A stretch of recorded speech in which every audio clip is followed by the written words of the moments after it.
We'll do introductions. You would start, Steve. Hi, I'm Steve Sills, here representing Chuck Shaw. Kathy Gunlack, representing Karen Brill. Faith Schulstrom, representing Frank Barbieri.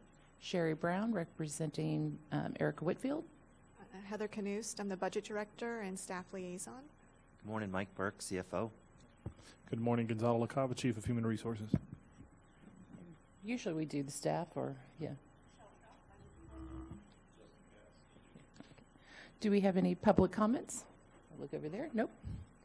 Okay, and did everybody get a chance to look at the minutes? Any comments? Can I get a motion to approve? So moved. Second? Someone second it? Second. All those in favor, all those opposed, motion carries unanimously. And then I'll move it over to you, Heather.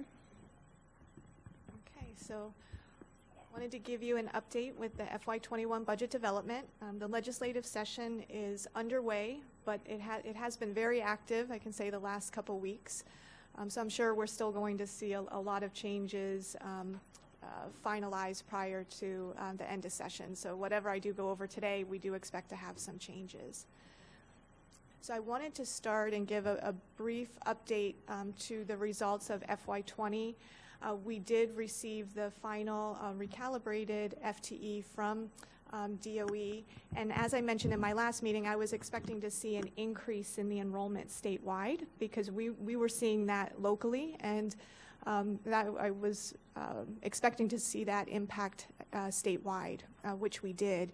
And as a result of that increase in enrollment, it was well over what was projected. If you look at FY20, there was a projection of 2,847,000 students. Statewide, actual enrollment came in at 2,858,000. And as a result of that, and it's not just strictly due to the enrollment being over what the state projected, there was a state holdback. So now they're taking back almost $30 million in funds in order to help adjust for that increase in enrollment. And what I wanted to do, and there's a lot of numbers on this sheet, and what I was trying to prove out is that this was the first year, FY20, that the Family Empowerment Scholarship was implemented. So if you look at the increase, what the state was actually projected to increase, if you look at our actual enrollment in FY19, we ended the year at 2.8 million, 2,831,000 students.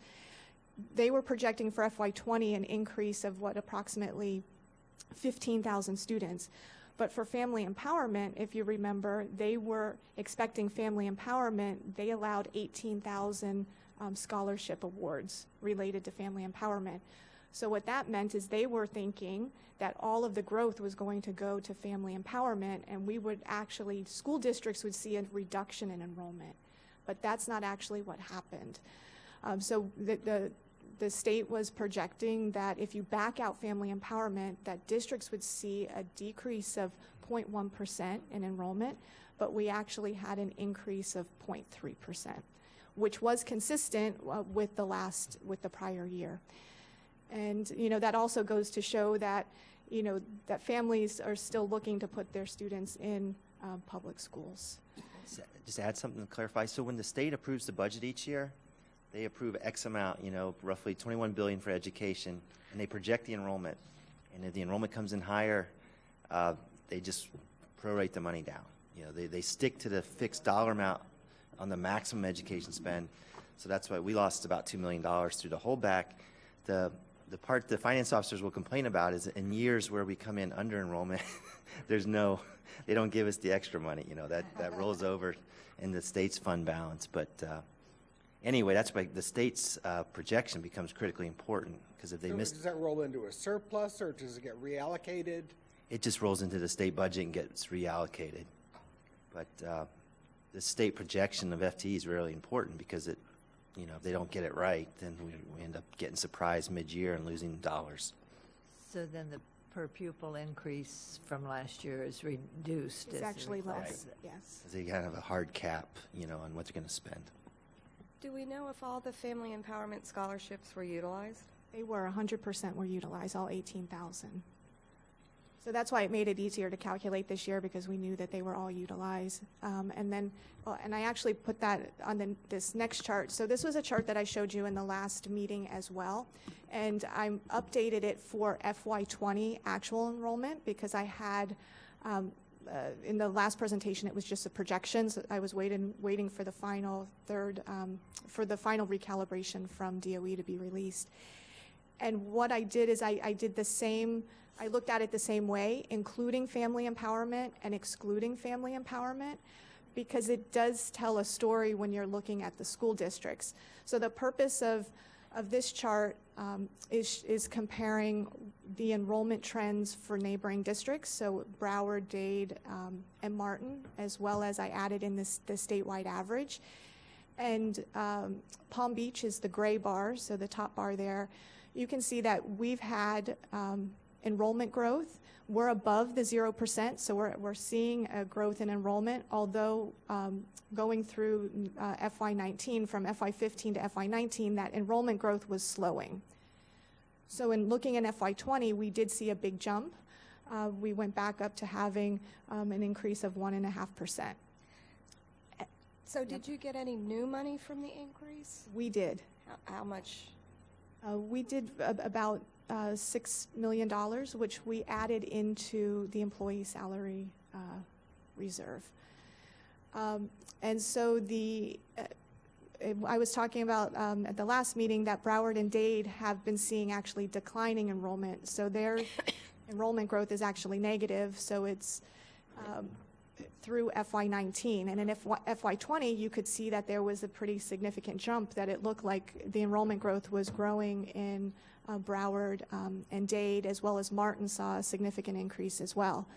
So that's including the family empowerment, because family empowerment is part of the district enrollment. When you look at when they're projecting the enrollments for each districts, family empowerment is included in that number, as well as the McKay scholarships.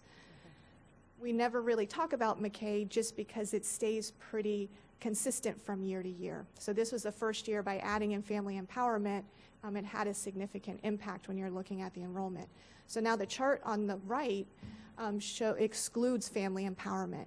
So you can now look at Palm Beach is the gray bar. You can see that we still had a growth of enrollment. It wasn't as high as it was with family empowerment, but it was an increase over FY19.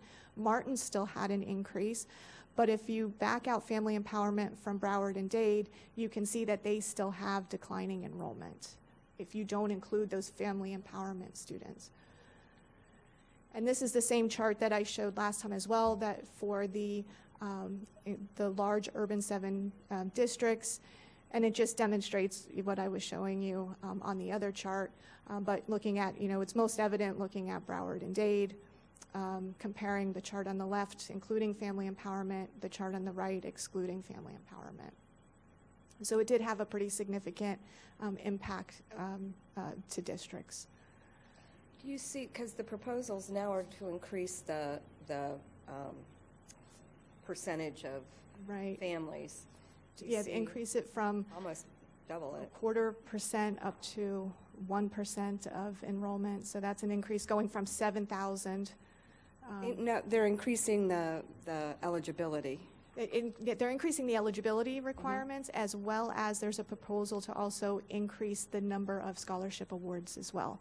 Because right now it's capped at 0.25% of the total enrollment, statewide enrollment, and there's a proposal to increase that to 1%. So it would increase it from potentially 7,000 being available statewide to I think 28,000. So now we'll go over the legislative update for those bills that are out there that have a financial impact. So we have the school choice bill, which is what we were just talking about, expanding the eligibility for family empowerment, as well as, so it's the eligibility requirements, as well as increasing the number of awards. Then Senate Bill 62 is just, that one's saying that the teacher salary increase is going to be a categorical. It doesn't really explain what it's going to be, but we'll get into more detail on that. and also is requiring that any infrastructure sales surtaxes, any future ones, would be shared with charter schools. Senate Bill 70 is requiring panic alarms, this in all Florida districts. And so there's, questions as to whether it has to be an actual physical button that they press or whether it could be an app on a phone.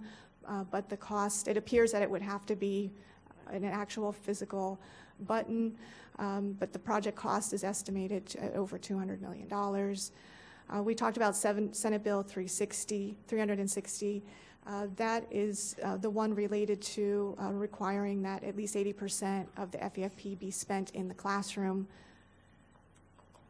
Senate Bill 486, both the House and the Senate proposals are proposing to eliminate the Best and Brightest programs.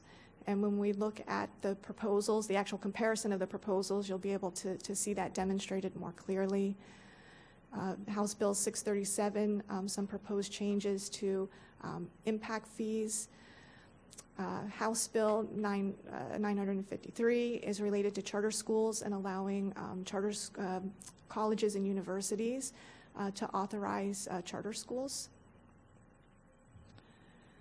Senate Bill 836 is looking at, we have as a district additional add-on FTE that we get. So in addition to our base funding for students who pass certain AP exams and ACE exams, we get additional, we get an additional weight for those students. So there's a proposal to add an additional weight for the College Board AP capstone diploma. There's also the Senate proposal for the teacher salary, which I will go over that once we get to the comparisons of when we're looking at the more detailed FEFP runs. There's a proposal to expand dual enrollment and provide additional financial support, but for school district, that's financial support would only be for the summer term. But otherwise, we're just, the school district actually pays for the funding for dual enrollment. We reimburse the university. Senate Bill 1568 is proposing changes to industry certification, and industry certification is also one of those additional add-on weighted FTEs that we receive. We generate about $8 million right now as a district for that additional industry certification FTE. Those funds, 80% of those funds have to be spent and have to be allocated back to the school and spent on the industry certification program. So these changes potentially could have a pretty significant impact, not only district-wide, but at the school level. There are some proposed changes on Senate Bill 1688 to the voluntary pre-K program. And then we talked about, these are bills, House Bills 7123 and 7055 are ones that passed in the last legislative session.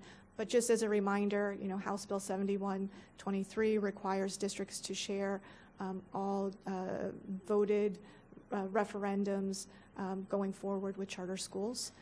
And House Bill 7055 requires the district to fund any shortfall in the charter school capital outlay funding that the state doesn't fund consistent with the previous year.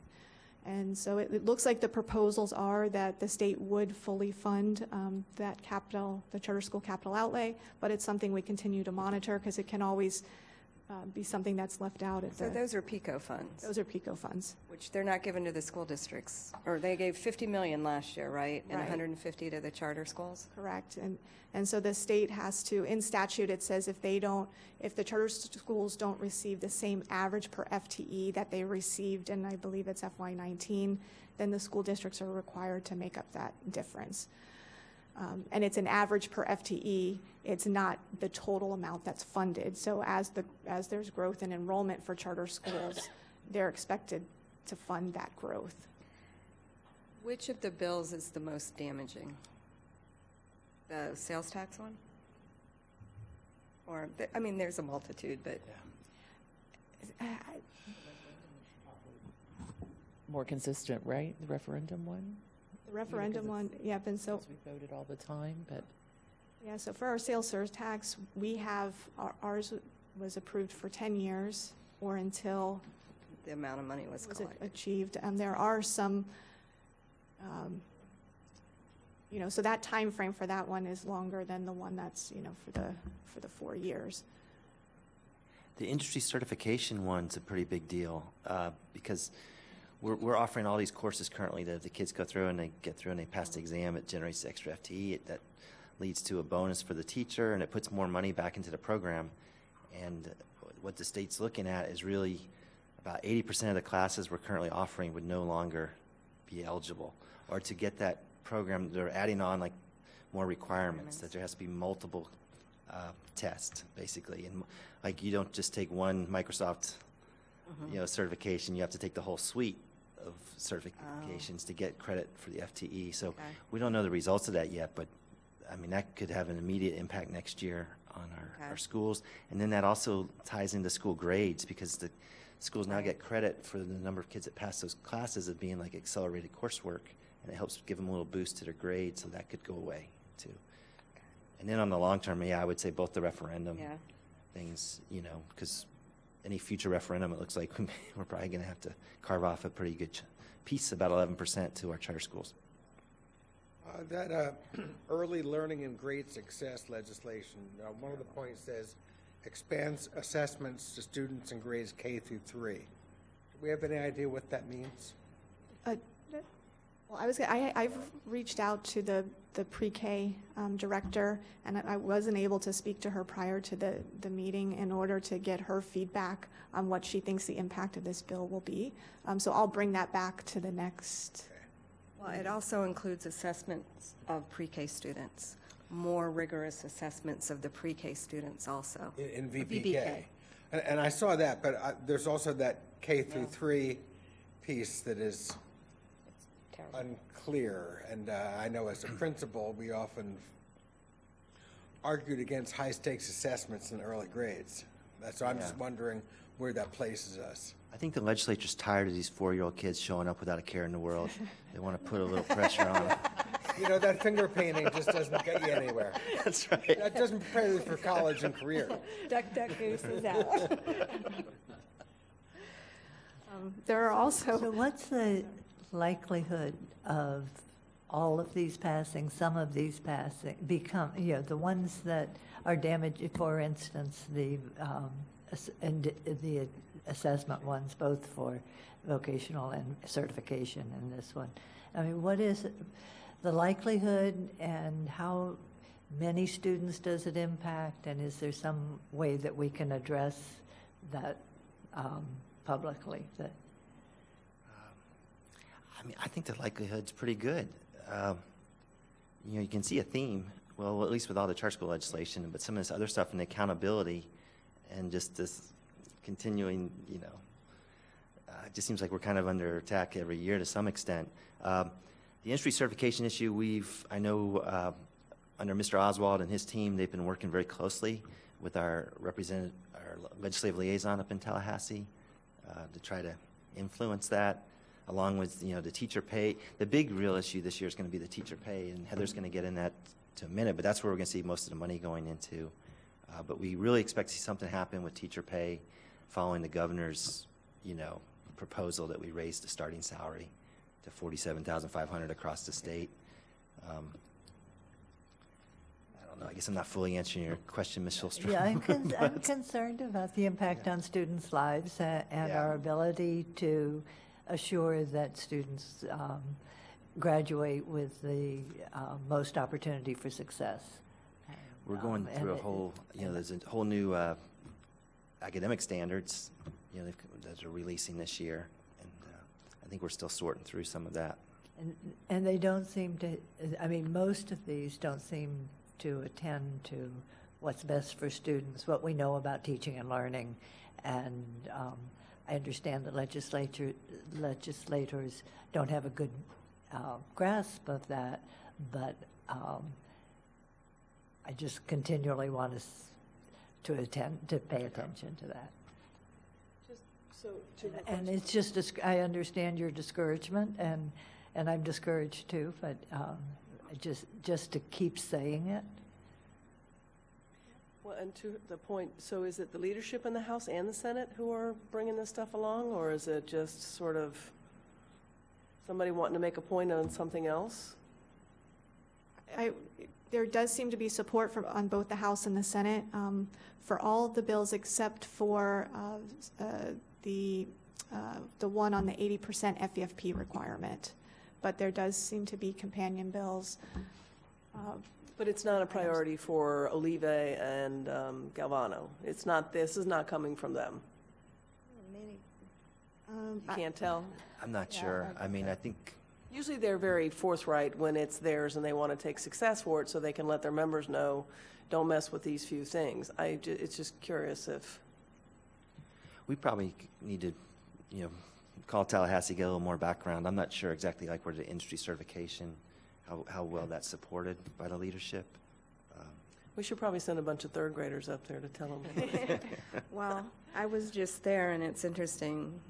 They send Step Up for students there with their T-shirts, and they send the voucher kids up with their T-shirts.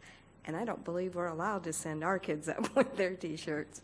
So it's very... Some of those legislators have got to have kids in public education. I mean, they have to see it. well, the other half owns a charter school or private school, so it's just so... Okay. Does it come up later? And then there's also two other Senate bills that I don't have on here that I did want to mention briefly. Senate Bill 190 is proposing expanding Medicaid, the students that would have access to those Medicaid services, and that potentially could have a positive impact for the district because we're already providing those services, just means we'd be able to get reimbursed for more.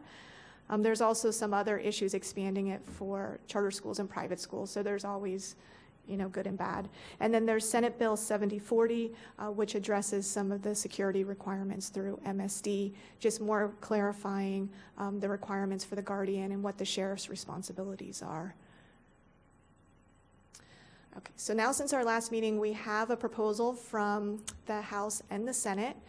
So the statewide proposal, statewide increase for the governor's proposal was 3.94%.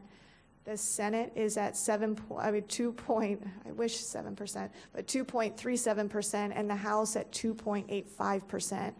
And you can see that the House, this is the first year in the past 4 years that the House is actually higher than the Senate proposal.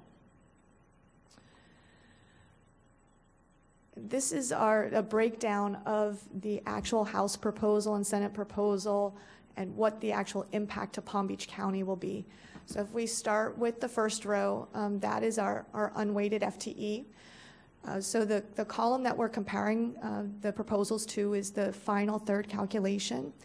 So the numbers for the governor's proposal, I mentioned this in the last meeting, would likely be adjusted because he was using, the governor's proposal was based on what the projected enrollment was going to be for FY20, and now that it increased, I had to adjust the governor's enrollment numbers because otherwise it would have looked like there was a decrease in enrollment.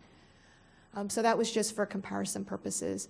So you can see the unweighted FTE, we have a proposed increase of, a projected increase of 1,900 students next year.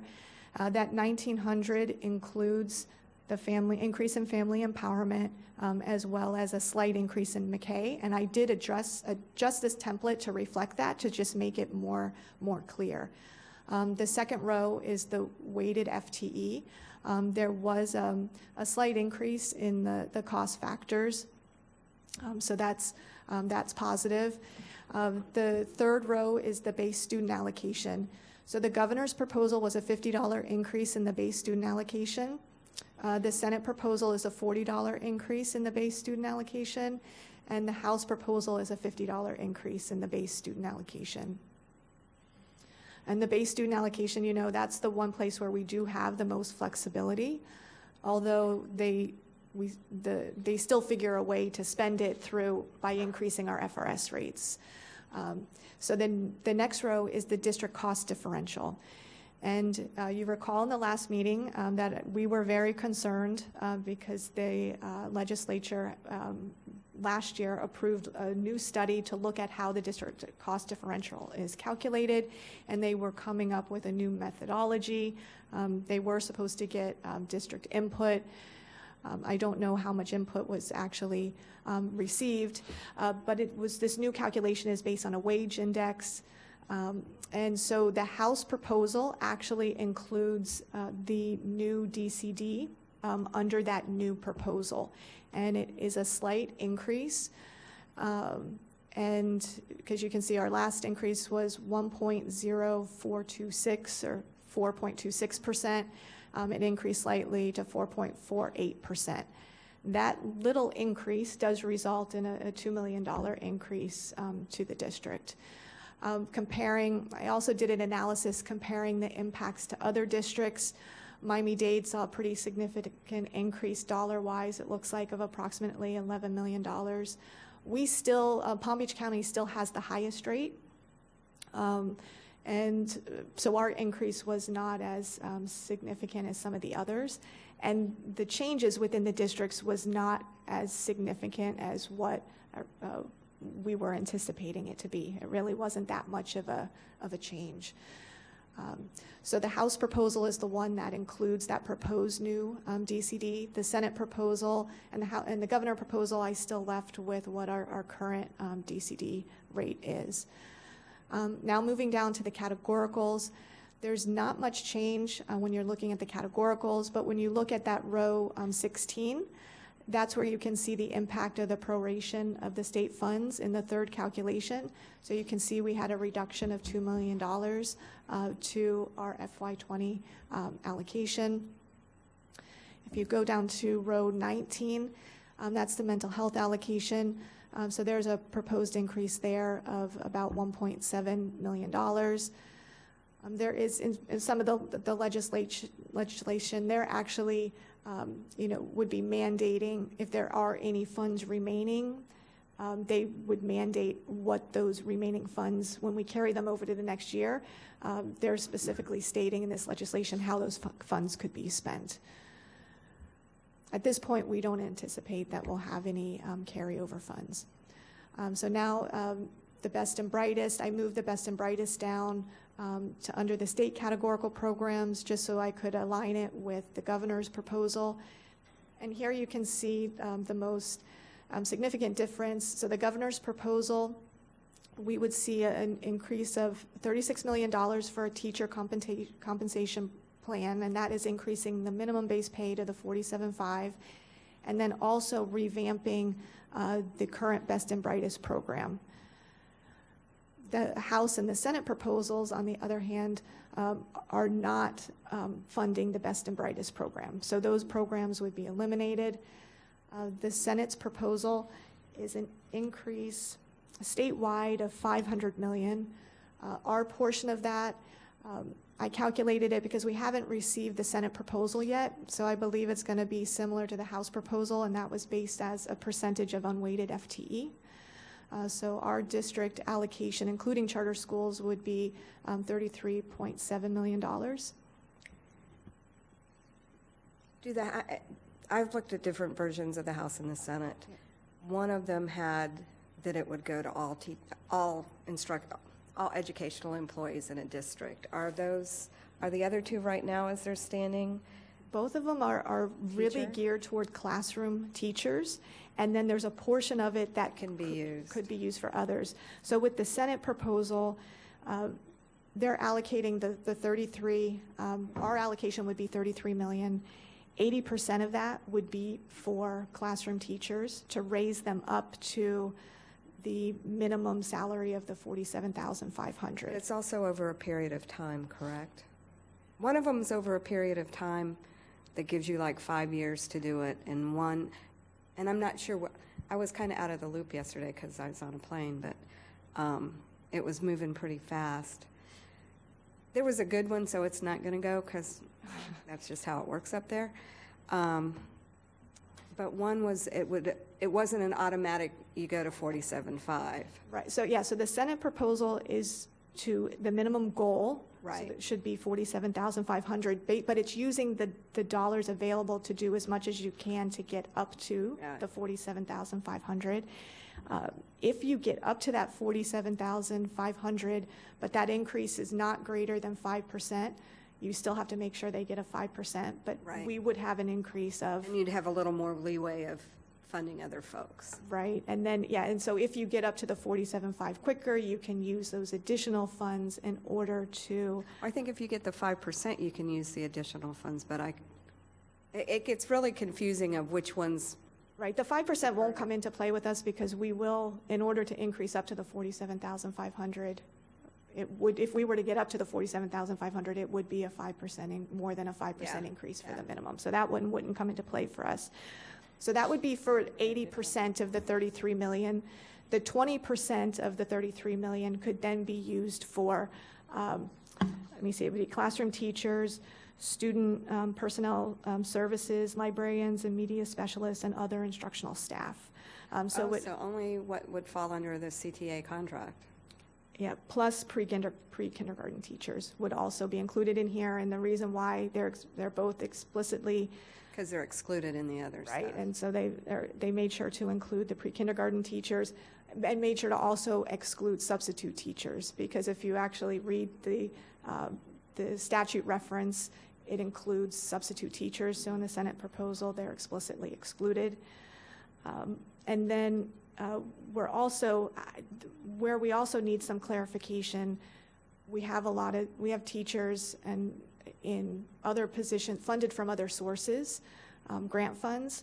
The statute, the proposal does address adult ed and technical ed teachers, saying that this money is also supposed to cover those as well. But it should also cover those teachers that are in the grant funds as well. Otherwise, I think there's going to be some sort of supplanting issue. So there needs to be some clarification on that. You can't mandate that a grant pay for something that you're using, that you're giving general fund dollars for. So that's going to create, Oh, it's a mess. and how we would even track that as well would be very difficult, that portions of it would be funded from other buckets. So you would suggest our push as citizens should be that we ask them to increase the BSA rather than get in the weeds and tell us how to spend our money. And let the districts, Right. each of the districts, Decide what's best for them, because 47.5 in Swanee, you're going to live in the Taj Mahal, where here you're not going to. It's such a huge differential in such a different state depending on where you are.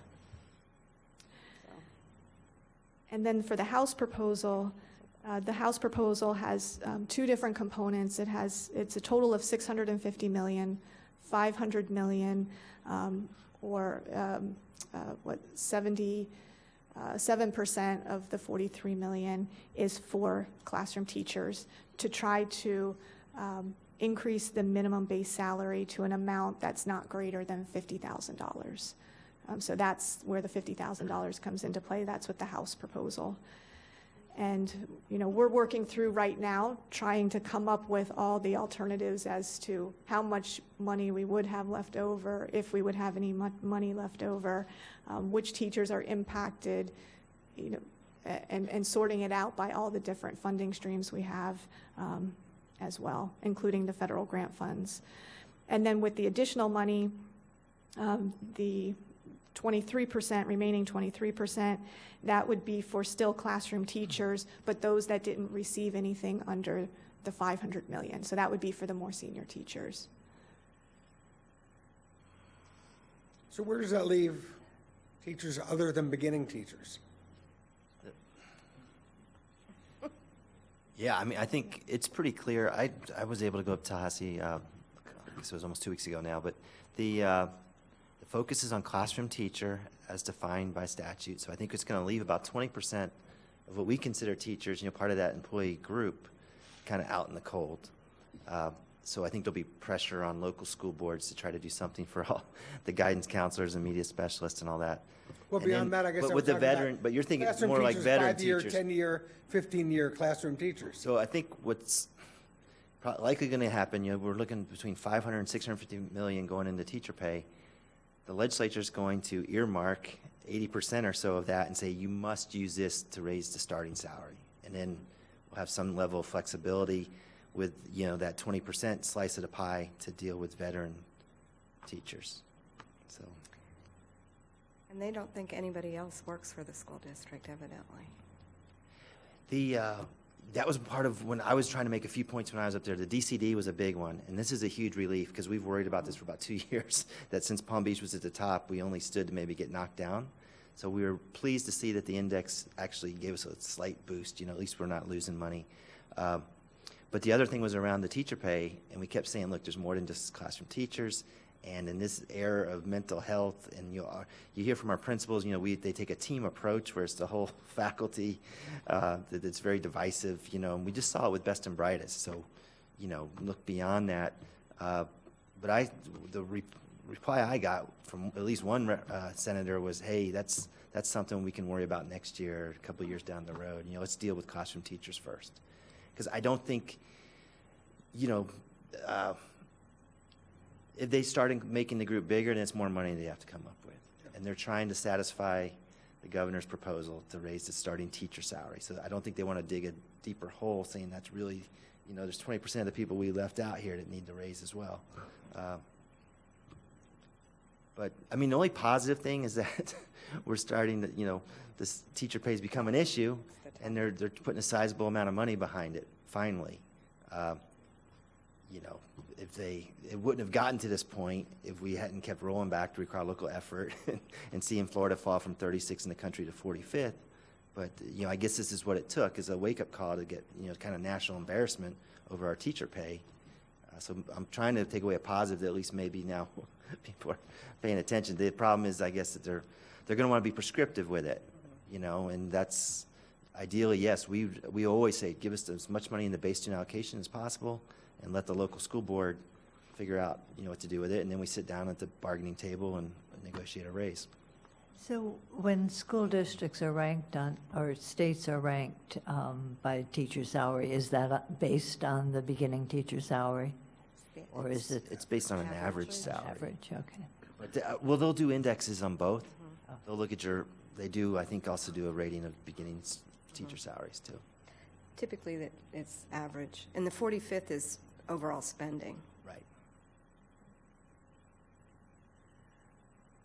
So for the total state funding, we'd see an increase in the Senate proposal of 37 million, increase in the House proposal of 50 million. The governor's proposal is 52 million. That doesn't match with what I showed you last time because I did have to adjust it with the updated increase in unweighted FTE. So looking at the local funding, there was a slight reduction in the tax roll from 4.97% down to 4.95% projected increase in our Palm Beach County tax roll. The House and the Senate are also proposing to roll back the RLE and allow only for the growth of new construction. And moving down to the enrollment breakdown, this is where I made some adjustments to the template from how you've seen it in the past, but I broke out the enrollment between district-operated schools, charter schools, McKay, and family empowerment so that you could see the impact since all of those are truly included in that total unweighted FTE number. So district-operated schools and charter schools, of that 1,900 projected increase, we're expected to split that with between district-operated and charter schools. There is a slight increase in McKay, nothing significant. That really does stay pretty consistent from year to year, up 25, down 25, up 50, down 50. Family empowerment, we do expect to see an increase of approximately 300 students within family empowerment. So adjusting for the impact of the increase in enrollment, backing out the increase in charter, McKay, and family empowerment, that takes down our total funding from the governor's proposal of $70 million down to $57 million, the Senate proposal from $53 million to $41, and the House proposal from 66, almost 67 million down to 53. And so I break down the unweighted FTE including all the components of what's included within FEFP. So looking at the governor's proposal, the impacted school district for Palm Beach County is an increase of 3.62%. The Senate proposal, 2.43%, and the House proposal, 3.28%. But that includes that big set aside or categorical for teacher compensation. So if we were to back out teacher compensation in Best and Brightest, the governor's proposal of the 3.62 actually goes down to 1.45%. The Senate proposal, 1.58%, and the House proposal, 1.79%, which is more in line with what we've been seeing that we've received in the past. And it's even less if you back out those categoricals that are already mandated. We know how those funds are going to be spent. So you always know, I mean, $50 million sounds like a lot of money, but it really, I say it every time, it goes quickly. And FRS, I did not include that as part of the legislative update, but they did release proposed rates for FRS. And it's almost the full amount that I discussed in the last meeting, increasing it, the proposed rates by almost the full amount to cover that. And how would the increase in the teacher salaries hit the FRS? We're That'll be going an to increase include that when we're looking at Okay. the calculation, we're going to include this proposed increase. We're not sure that it's still going to stay at a 1.5% increase. But that is what it is right now, based on the proposed rates that have been submitted to the legislature for approval. That impact is $15.5 million. And is there any monies put into, well, I guess not if they're taking more out, but to handle the difference in the FRS? Because if you have a base salary of 47, your FRS is going to be increased that much more. Correct. And there's nothing written in the plan to cover that differential? No, From the- but yeah, it just says we're allowed to include our benefits within that Oh, calculation. increase. So that, yeah, so Okay, that okay. increase includes the impact of benefits. Okay. So that's why when we're looking at it, it's not 100%, and then Salary.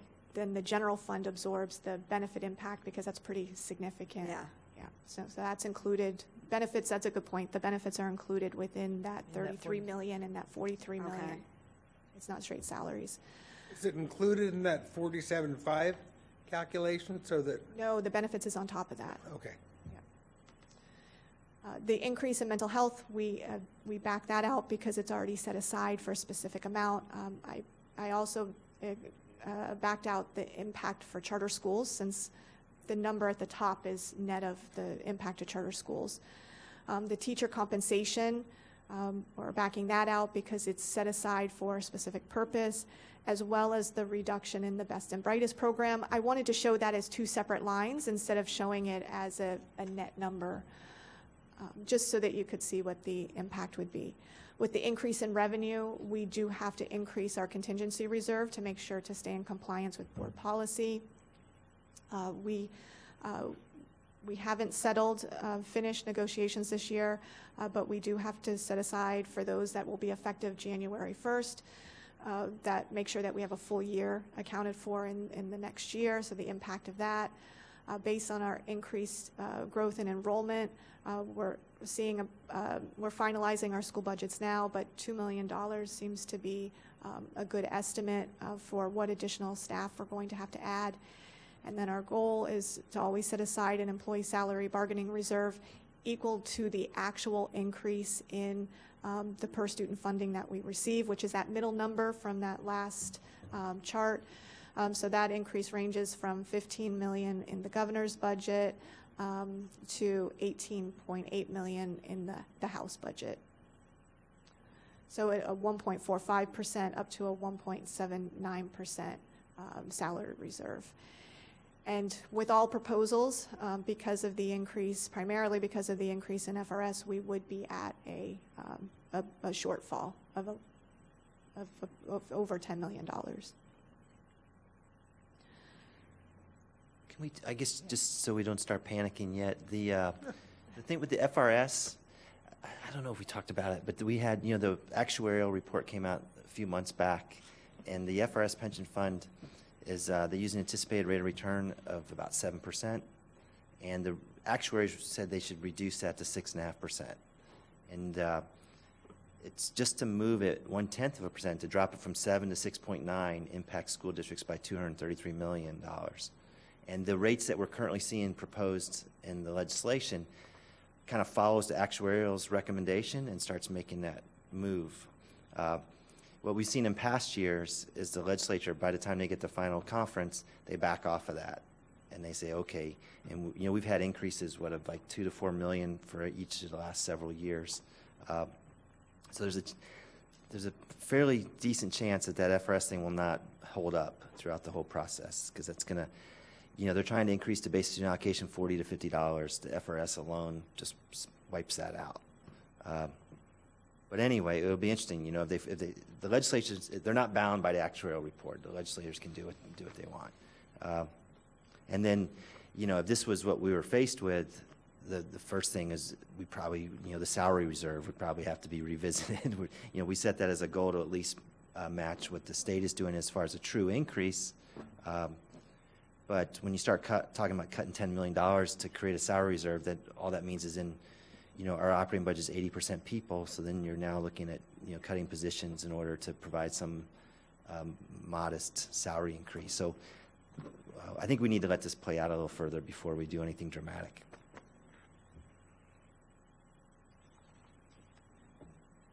So for FY21 school budgets, we're on track to release school budgets by February 20th. Our department reviews, the departments have all submitted their documentation. We're vetting that information right now, and we'll be having the meetings with the superintendent, executive leadership the week of February 24th. The budget challenges, they're still the same as what from the last meeting. What is our actual enrollment going to come in at? Are we going to see another increase in the current year? How much is going to go? How much of that enrollment will be in the family empowerment? Looking at the unfunded mandates from the legislative session, looking at just the changes from the legislative session, from the industry certification to the impact of what FRS is actually, the increase in FRS is actually going to be. And then, still waiting on the final certification for the tax roll, which we won't see until July. The worst unfunded mandate so far seems to be the panic alarms.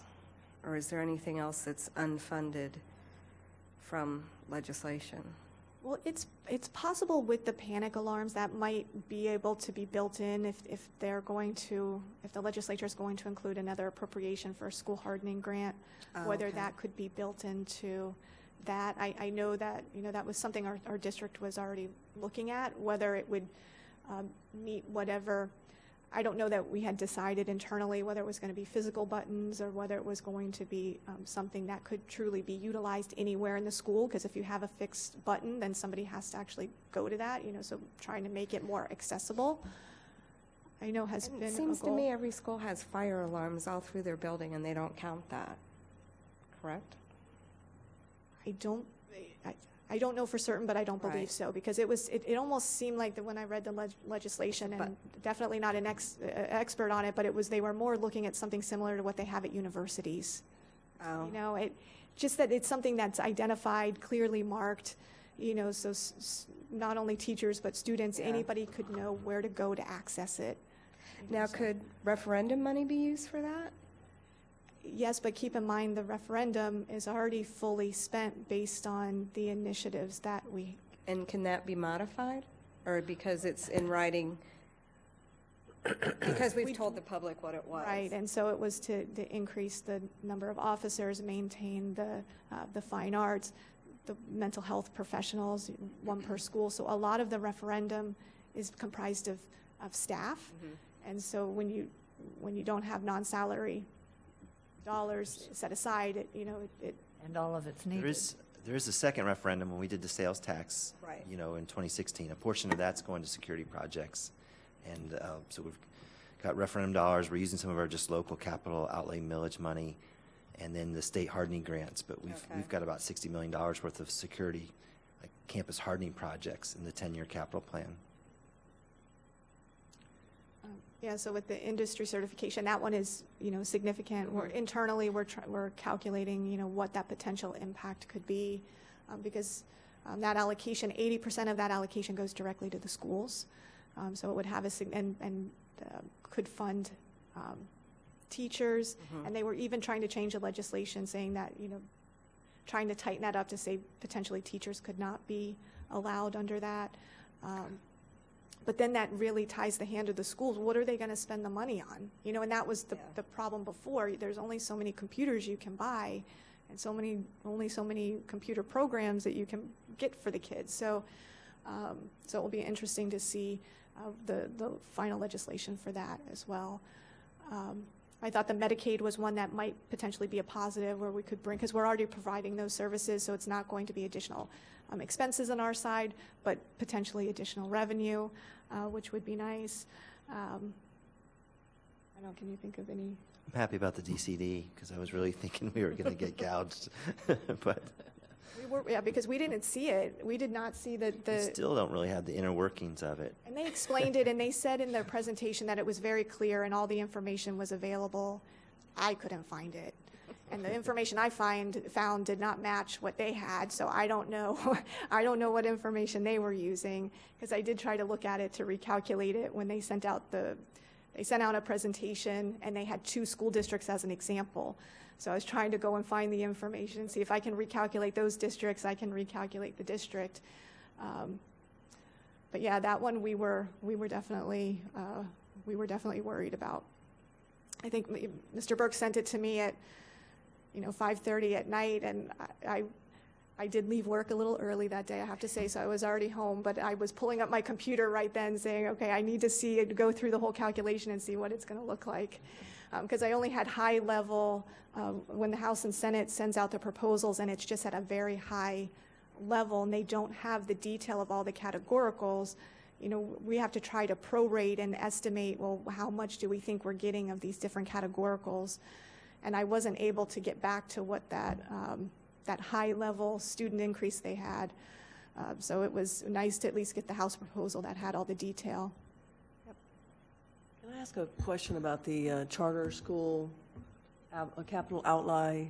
Were there any rules attached to it, like you have to give 2 years' notice, or you have to meet certain, construction criteria or something like that? Or is it just whenever you want, show up and they'll write you a check? No, this is specifically for the charter school capital outlay. There's a statute. They're already there are receiving, rules? there are rules for how this money can be spent. They are pretty flexible. They can be spent for rent. They can be spent for debt service. So different than what the public school system? Yes, there's a whole separate statute for charter school As capital a outlay. charter school principal, I had to report annually how we were using that money at the school. But the terms are different. For public schools, you can't maybe rent, or you can't do certain things that would allow you to do stuff cheaper, but with the charter schools, they have a lot more flexibility. They have a completely separate statute Right. for the charter school But that capital. statute is more flexible than the public schools. Yeah, it is, and I think it's just because for charter schools, a lot of them are not building buildings, so they had to make it easier for them to use it for other. They're for renting rent. space and stuff. Right, but they can use it for debt service, because we do have some that have started issuing debt to fund their buildings. And the district's not allowed to do that? You're not allowed to rent? Actually, the district could lease space. We Okay. could rent, but that's not, Okay. we didn't think it was in the best interest of the district long-term, and we already own a lot of facilities. But yeah, so technically, we could lease space if we needed to. Okay. I'm just curious because I know some of the other. The big difference, though, is that what the most prevalent practice is in the charter school world is the management company provides the space. They charge the rent, and at the end of the day, that Money. private entity owns the property, compared to the school district where we've got $7 to $8 billion worth of public assets that still Correct. always belong to the community. Okay. And over time, you're seeing a pretty significant shift of assets, from what would normally be in the public domain into private And industry. they can close on any given notice without having to pay any of that back? Yeah, they can get out of the charter school business and sell the property. And I need to read, any- Andre any- Agassi just sold off his charter school, I think, Yes. right? Yeah. Hi. Yeah, Mr. Barbieri. So any assets that they do, that are owned by the school would revert back to the school district, but a lot of them don't own their own buildings, so that wouldn't revert back to the district. And determining what the rent would be when it's, your own management company, how do you determine that that really is a fair rate that they're charging? Okay. There's a lot that goes into it with charter schools. And so looking at our timeline, so the last day of the legislative session is March 13th. We changed our next budget advisory committee. It's March 19th, I believe. Yes. Yep, from 2 to 5 p.m. And we're actually going to have a student attend that meeting. So they're, as part of their class, they're required to attend a committee meeting. So they reached out to me and asked if they could participate, and I said we'd be more than happy. It's a public meeting, so it will be nice to have a student be able to experience this. And then during that next meeting in March, that's what we'll be going over the results of the department budgets, and any changes. There's no major changes within the school budgets, but we're still working through those. So that would be any changes would be presented at that meeting as well. So we'll see the school allocations for FY21? Right, so there's no changes to the school allocations, the same as the current year. So what I can provide to you is the standard school allocations so that you can get an idea of what they look like. I can email that to you after the meeting. I expect, I mentioned it last time, some minor changes within alternative ed. So those are the ones where the schools that don't get a standard allocation, we are going to see some minor changes with those, but we're working through those internally and with leadership, and we'll present them at the next meeting, as well as anything in the departments.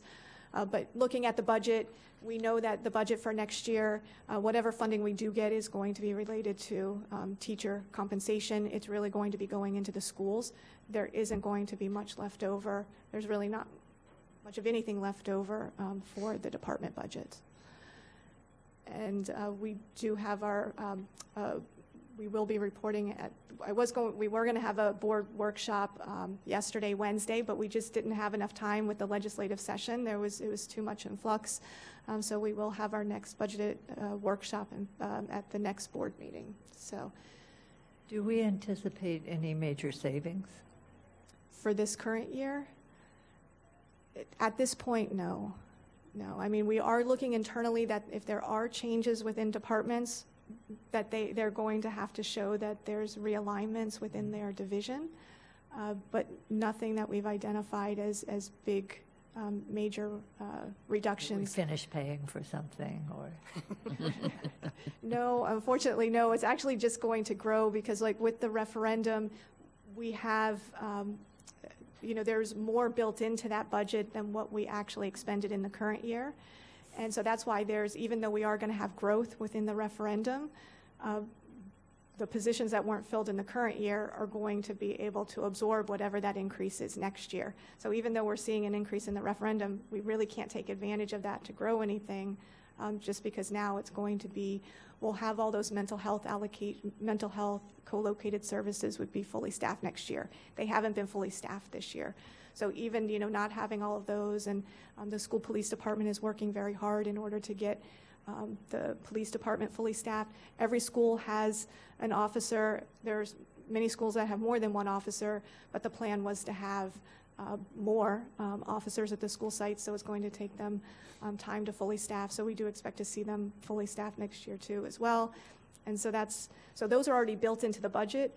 And so that's why whatever growth we are going to have in the referendum it's already earmarked for the positions that we had in the current year. So not for today, but at some point, I think we need a nice description of how the state increase in teacher salaries and the referendum increase in teacher salaries comes together, so that people in the community don't begin to think they've paid for the increase twice. Right. That's an excellent point, and we can work on that. I do think the way that we structured the referendum continues to serve us well, that it's I based think on it's a experience, wonderful thing. right? So that, the state's about to create salary compression in a big way. If they just solely raise the minimum, at least those referendum supplements that we've put in place sit on top of that, and it's based on experience. So And that was just such a smart way to do it. I really think that makes sense. But I don't know that if people think they're voting for teacher salary increases, and then the governor's giving an additional salary increase, and how does that match?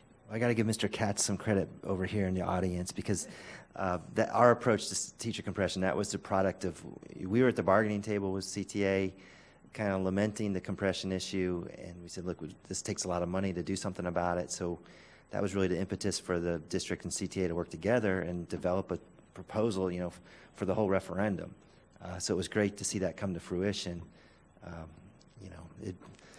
So anyway, that's one thing we're really proud of here in Palm Beach, and it was a nice joint effort with the teachers and Mr. Katz, and that's why I think the design was, valid and has withstood the test of time here, because we had teacher input at the beginning. Okay, so that's it, unless there's any other questions? Anything else from anyone? I have one.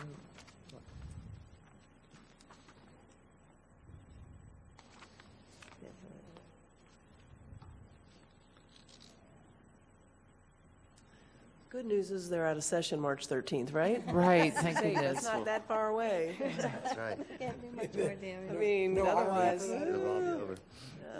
The impact of the dual enrollment change and the one about the capstone diplomas, how does that, I mean, it seems to me that affects having students take high-level courses, that We already have an agreement with the college for dual enrollment, and so it seemed like,